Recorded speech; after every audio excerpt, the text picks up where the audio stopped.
Attention, attention.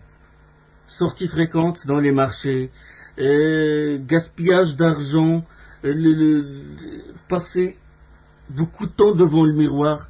Si tu le fais pour ton mari, ça sera une adoration d'Allah et tu auras la récompense. Mais si tu fais pour autre chose, là c'est dangereux.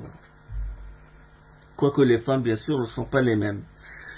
Le deuxième point d'arrêt, c'est que la parure obéit à des règles strictes qu'il faut respecter. Et suivant Ibn Mas'ud, c'est un hadith authentique, marfou', il remonte jusqu'au prophète sallallahu alayhi wa sallam. Il a dit que Dieu maudisse celles qui font le tatouage et celles qui se font tatouer, celles qui taillent les sourcils et celles qui se les font tailler, celles qui se liment les dents, dénaturant ainsi la création de Dieu.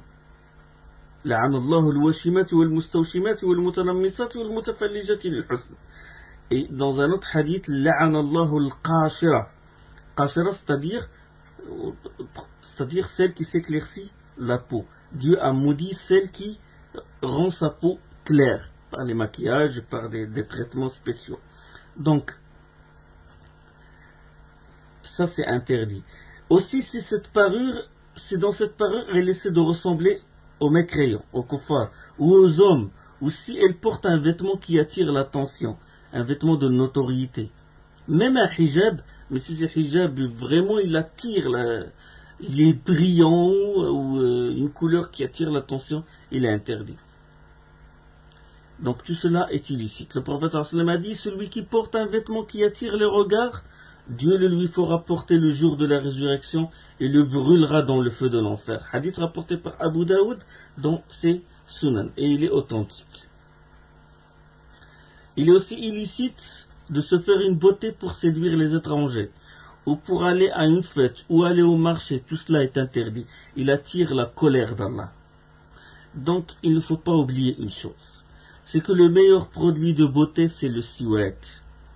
Comme a dit le prophète sallallahu alayhi wa sallam, bon nettoyeur pour la bouche, et il apporte la satisfaction de Dieu pour la bouche. Et maintenant, les médecins ont découvert beaucoup de vertus dans le siwak. Produit de beauté, un autre produit de beauté, les ablutions. Le wudu, vous savez ce que ça veut dire les ablutions? En langue arabe, c'est quoi? C'est wudu. Mais le terme wudu vient de quoi, wudu?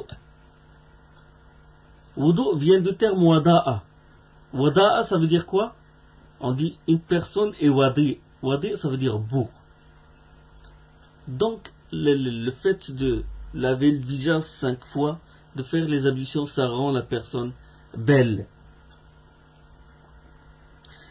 La prière aussi, ça rend la personne belle.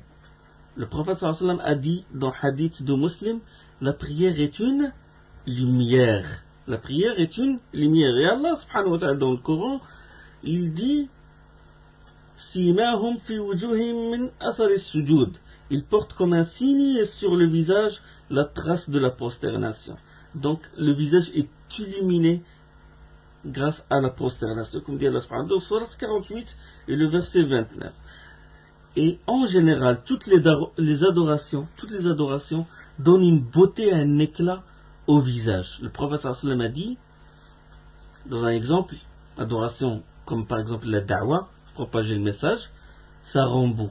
Comment ça rend beau? Le prophète sallallahu alayhi wa sallam dit que Dieu fasse resplendir de beauté quelqu'un qui a entendu quelque chose de ce que nous avons dit et l'a transmise tel qu'il l'a entendu. Hadith rapporté par Tirmidhi, et c'est un hadith authentique selon Ibn Mas'ud.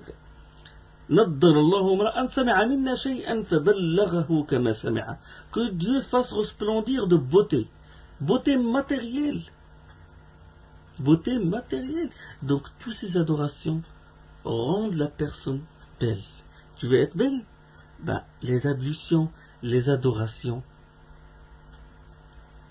suffisent. Et ça, on le voit. Quand une fille qui était avant dans le jahiliya, dans perversité, et quand elle se repent et porte le hijab et se conforme sincèrement aux prescriptions de l'islam, son visage, subhanallah, il éclate de beauté. Il y a une lumière qui se dégage d'elle. Il y a une lumière, subhanallah, c'est une vraie perle. Mais attention, quand une sœur dévie de la voie, il y a des sœurs qui, Allah al-Afiyah, qui tournent le dos, ils dévient de la voie, ils abandonnent la prière ou ils abandonnent le hijab, leur visage, ajib, il s'obscurcit. Et là, si Allah subhanahu wa ta'ala, il enlève cette beauté, cet éclat, tu ne peux pas le retrouver. Ça y est. Même si tu essaies d'y remédier avec les maquillages les plus chers sur terre, même si tu multiplies les peintures, tu ne peux plus retrouver cet éclat et cette beauté-là. Comme art également, comme art dans le comportement avec l'époux, c'est d'être joyeuse, douce, séduisante dans ses manières. Écoute, chère sœur, la majorité des jeunes garçons, des hommes qui veulent se marier, ils disent je veux qu'elle soit joviale. Car par ses paroles douces, ses sourires radieux, sa légèreté, elle emplit le foyer de bonheur, elle casse la routine. Rappelle-toi bien ce qu'a dit le prophète sallallahu alayhi wa sallam à Jabir lors du retour d'une expédition. Il lui a dit pourquoi pas une jeune fille avec qui tu jouerais et qui jouerait avec toi, que tu ferais rire et qui te ferait rire. Donc l'un des objectifs du mariage, c'est comme ça, c'est jouer avec l'épouse et de la faire rire. Et vice versa. Car ce geste-là, par ce geste-là, elle attendrit le cœur de son époux. Et il le possède, de sorte qu'il ne regarde pas une autre personne, il ne regarde qu'elle. Un jour, le prophète sallallahu alayhi wa sallam a eu en lui un ressentiment contre Safiya. Oui, c'était lors du retour d'un voyage, et puis il a trouvé Safiya mécontente, et il lui a dit qu'est-ce que tu as, il l'a vu en train de pleurer, et le prophète sallallahu alayhi wa sallam a commencé à essuyer ses pleurs par sa main noble. Et il lui a dit qu'est-ce que tu as, et il lui dit tu m'as fait porter sur une chamelle qui est très lente. Elle m'a laissé derrière. Et le prophète sallam a essayé de la consoler et de la faire taire, mais il n'a pas cessé de pleurer. Le prophète sallam, il a eu un ressentiment contre elle et s'est mis en colère. Et là, Safiya, il a voulu rétablir la chose, son épouse, et il a dit à Aïcha radiyallahu anha, peux-tu rendre l'envoyé de Dieu sallallahu alayhi wa sallam content de moi et je t'offre ma journée. C'est que le prophète sallallahu alayhi wa sallam, il partage chaque jour il le consacre à une de ses épouses, chaque jour et chaque nuit. Et Aïcha, il a dit d'accord. Et quand il fait Aïcha radiyallahu anha, il a mis un voile et il l'a parfumé avec du safran et il l'a aspergé d'eau, il l'a aspergé pour que l'odeur s'exhale mieux. Et il entra chez le prophète sallallahu alayhi wa sallam et s'approcha doucement de lui. Et le prophète sallallahu alayhi wa sallam lui dit, écarte-toi de moi, Aïcha, ce n'est pas ton jour. Et il a dit, radiyallahu anha, il a dit, Dhalika fadlullah yu'ti ma yasha. Telle est la grâce de Dieu, il en gratifie qui il veut. Telle est la grâce de Dieu, il en gratifie qui il veut. Et il lui a fait part de ce que Safiya lui a dit, et le prophète sallallahu alayhi wa sallam, il a fini par agréer Safiya radiyallahu anha. Ce hadith il est rapporté par Ibn Majah, il est qualifié d'authentique par Cheikh Albani dans l'Irwa, c'est-à-dire dans son ouvrage Irwa al-Ghalil. Donc tire la leçon de l'éducatrice des hommes et des générations, Aïcha radiyallahu anha. Coquetterie, c'est parfumé, elle s'est approchée du prophète sallallahu alayhi wa sallam, c'est ainsi que tu posséderas le cœur de ton époux et le rendre prisonnier de toi. Gloire à celui qui a mis dans la femme ce pouvoir magique. Et c'est pour cela que dans la nuit des noces, lors de la première rencontre et le premier toucher, à l'homme de faire cette invocation. Le prophète sallam a recommandé à l'homme de faire l'invocation suivante. Seigneur Allah, accorde-moi sa bonté et la bonne nature selon laquelle tu l'as créé. Que mon refuge soit en toi contre sa mauvaiseté et la mauvaise nature selon laquelle tu l'as créé. Allahumma inni as'aluka khayraha wa khayra ma jubilat alayhi wa a'udhu bika min sharriha wa sharri ma jabaltaha alayha. Hadith rapporté par Muslim. Mauvaiseté, c'est-à-dire mauvaise humeur, ingratitude, âpreté, plaintes multiples, étroitesse, crispation dans le visage, blottissement sur soi-même, amertume, réplique sévère, changement brutal de tempérament. Que notre refuge soit en Allah contre cette mauvaiseté. يقول الله سبحانه وتعالى, Allah subhanahu wa ta'ala dit que nous devions faire l'invocation suivante: ربنا هب لنا من أزواجنا وذرياتنا قرة أعين وجعلنا للمتقين إماما. Allah dit dans le Coran: Notre Seigneur, accorde-nous fraîcheur des yeux en nos épouses et nos progénitures, et fais de nous un modèle pour ceux qui veulent se prémunir. Dans Surat Al-Furqan, Surat 25. Comme art également, c'est reconnaître le bienfait de l'époux et exprimer sa gratitude à lui. Dans ce sens, le prophète sallallahu alayhi wa sallam appela les femmes. Un jour, il a réuni les femmes, et il a dit: Femmes, tâchez de faire de l'aumône, car j'ai vu que vous formez le plus grand nombre des gens de l'enfer. Allah al-Afiyah. Ya ma'shara an-nisa'i tasaddaqna fa inni ra'aytukunna akthar ahli an-nar. Faites beaucoup d'aumône, car j'ai vu que vous formiez le plus grand nombre des gens de l'enfer. Et une femme intervint et dit: à cause de quoi, envoyé d'Allah? Bima ya Rasulallah.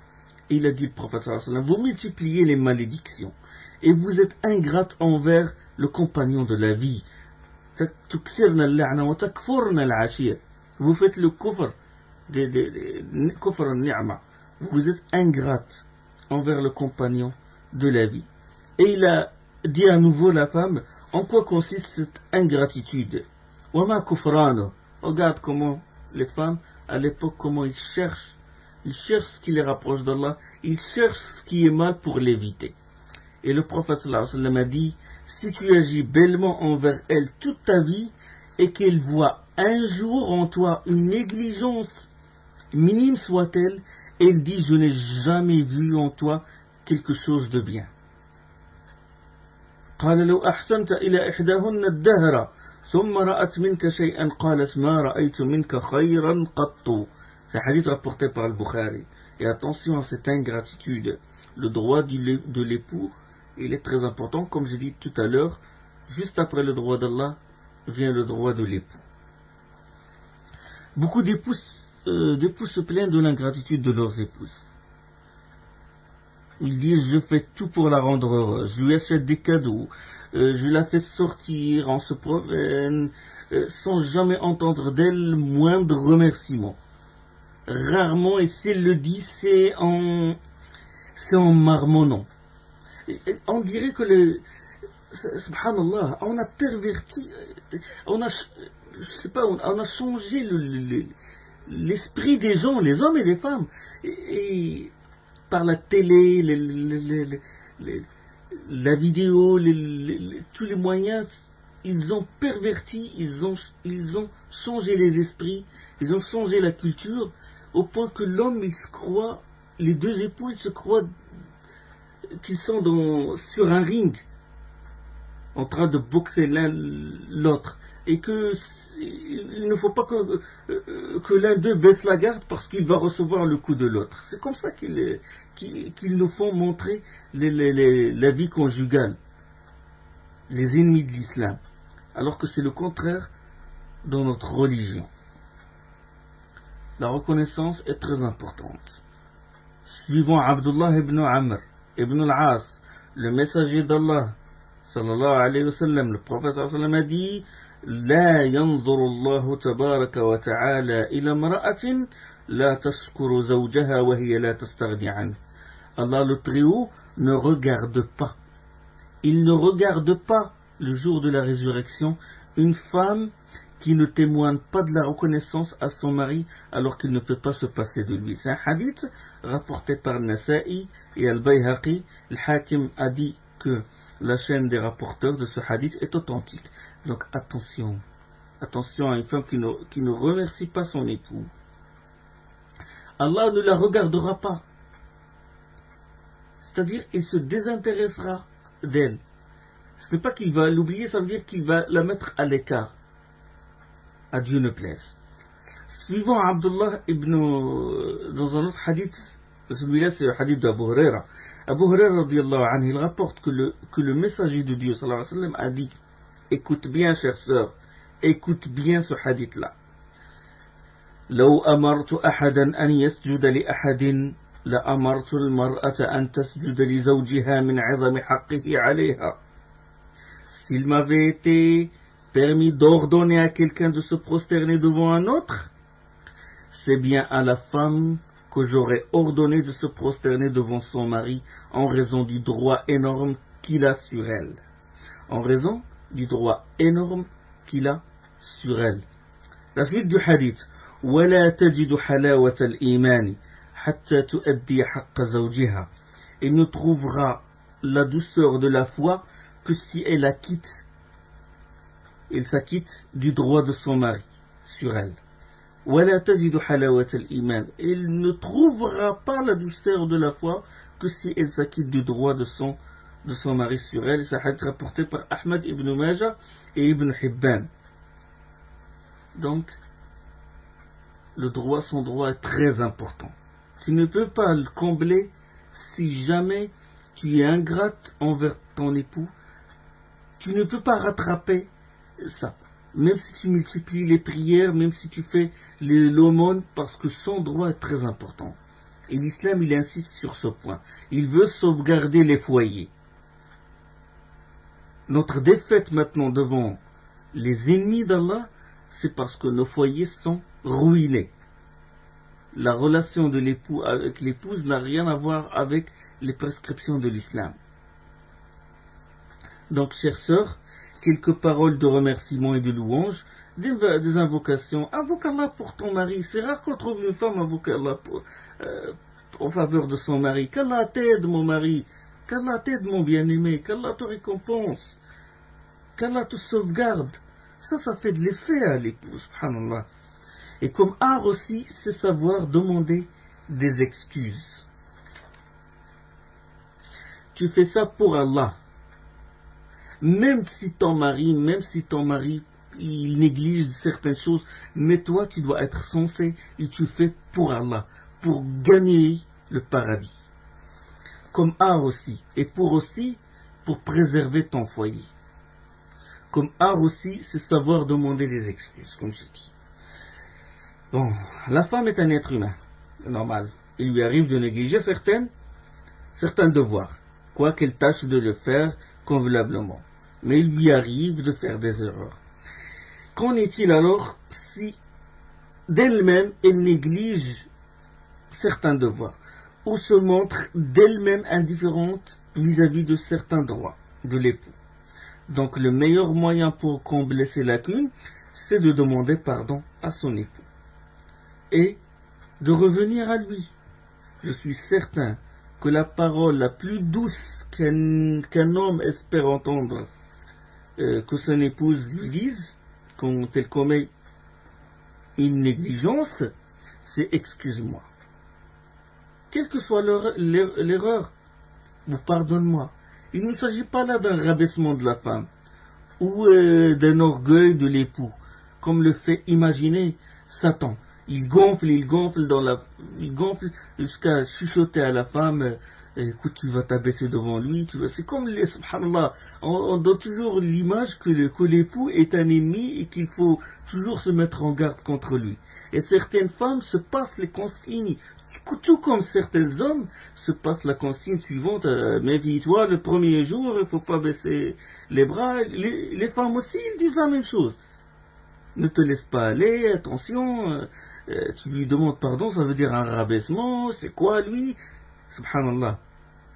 Un chuchotement du shaitan, et c'est comme si tu es en train de réaliser les plans des sionistes et des ennemis d'islam qui veulent ruiner chaque foyer. Donc ce n'est pas un rabaissement, mais c'est parce que l'homme de nature est créé pour aimer la femme.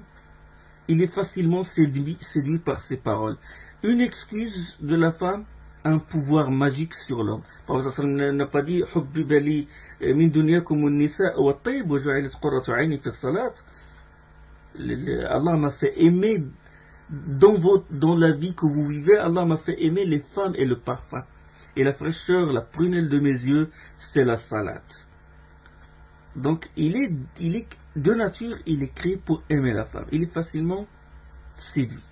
Donc, une excuse, un pouvoir magique sur lui. Quelques mots doux transforment la colère en une satisfaction et une joie. Quelques mots doux et tu vois le lion se transformer en agneau.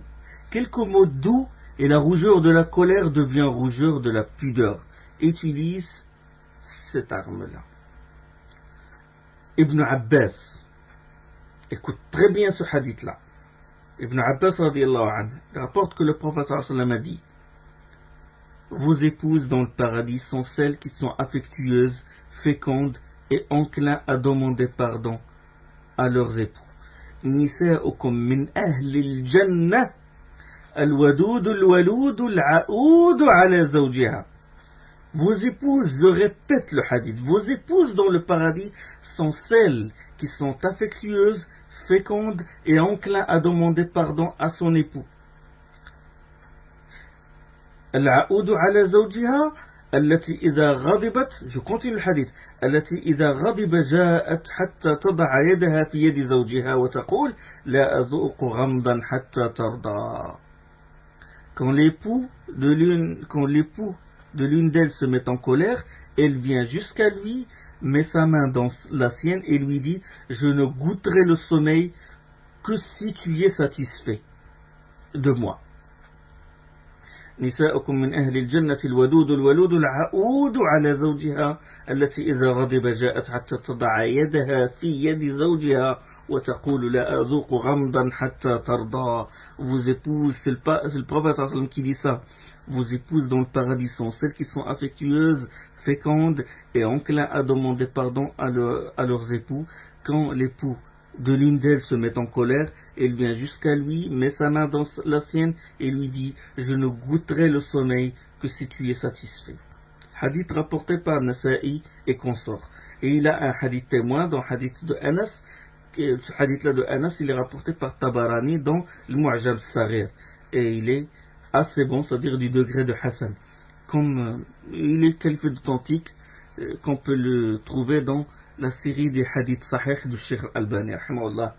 L'imam al-Manawi, le grand imam al-Manawi, dans son ouvrage Faïd al-Qadir, le fameux ouvrage Faïd al-Qadir, a dit, dans l'exégèse de ce hadith-là, celle d'entre elles qui se parent de ces qualités méritent vraiment d'être parmi les femmes du paradis.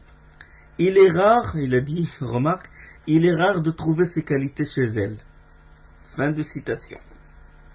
Donc, chères sœurs, où en es-tu de tout cela? Où en es-tu par rapport aux gens du paradis? Pourquoi te prives-tu d'être parmi les gens du paradis? Écoute, sœur bénie, bonheur dans ce monde, en vivant une vie heureuse avec ton époux. Bonheur dans l'au-delà, en étant parmi les femmes du paradis, à une seule condition, c'est se parer de ses vertus.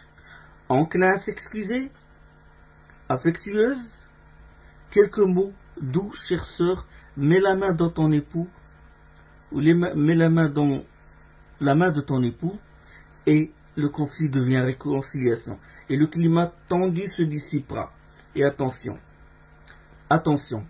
que ton orgueil et ton entêtement ne te poussent pas à détruire toute une famille et à rendre la vie de ton époux un enfer. Surtout si c'est toi qui es l'origine du conflit. Si c'est toi, c'est grave. Le bon foyer heureux, ce n'est pas celui qui est exempt de problèmes, mais celui dans lequel on sait comment gérer les problèmes, comment s'y prendre. Comme art, également, c'est l'écouter et l'obéir dans ce qui est convenable. L'obéir quand il s'agit de ne pas désobéir à Allah. Ça aussi, c'est un pouvoir séducteur qui exerce la femme sur son époux. En l'obéissant, il gagnera le cœur de son époux. Et avant tout, la satisfaction de son Seigneur. L'obéir se trouve au sommet des adorations. Écoute bien, obéir à son époux se trouve au sommet des adorations. Et il est lié à la salat et au jeûne. L'obéissance de l'époux est lié directement à la prière et au jeûne. Suivant Abdurrahman ibn Auf, je donne toujours des preuves dans le Coran, dans la tradition authentique du prophète sallallahu alayhi wa sallam, pour que tu sois convaincu de ça. Le prophète sallallahu alayhi wa sallam a dit, si la femme fait ses 5 prières, jeûne sans mois, préserve son sexe et obéit à son mari, il lui sera dit, rentre au paradis par la porte que tu désires. إذا صلت المرأة خمسها وصامت شهرها وحفظت فرجها وأطاعت زوجها قيل لها ادخل الجنة من أي أبواب الجنة شئت. Quel mérite, quelle grâce de Dieu. Seulement applique ces choses-là.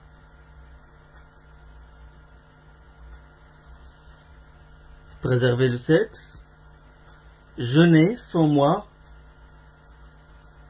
et prier, faire les 5 prières et obéir à l'époux. Donc, la récompense est grande. La porte que tu désires, tu veux rentrer dans la porte des jeûneurs ou des moujahidines ou des... Oui, tu as toute sa récompense, mais seulement tu appliques ces choses-là. Mais beaucoup de femmes, elles négligent ce droit-là. Ils négligent le droit de leurs époux. Je ne sais pas, est-ce que il n'y a pas assez de leçons on ne parle pas de ce sujet-là, ou je ne sais pas pourquoi. Donc à la femme de suivre ces consignes-là pour gagner l'agrément d'Allah subhanahu wa ta'ala. Le droit de l'époux est très important. Le droit de l'époux est très important. Et je continue, Inch'Allah, le reste de ce dars. Subhanakallahum bihamdik. Ashhadu an la ilaha illa ant. Astaghfiruka wa atubu ilayk.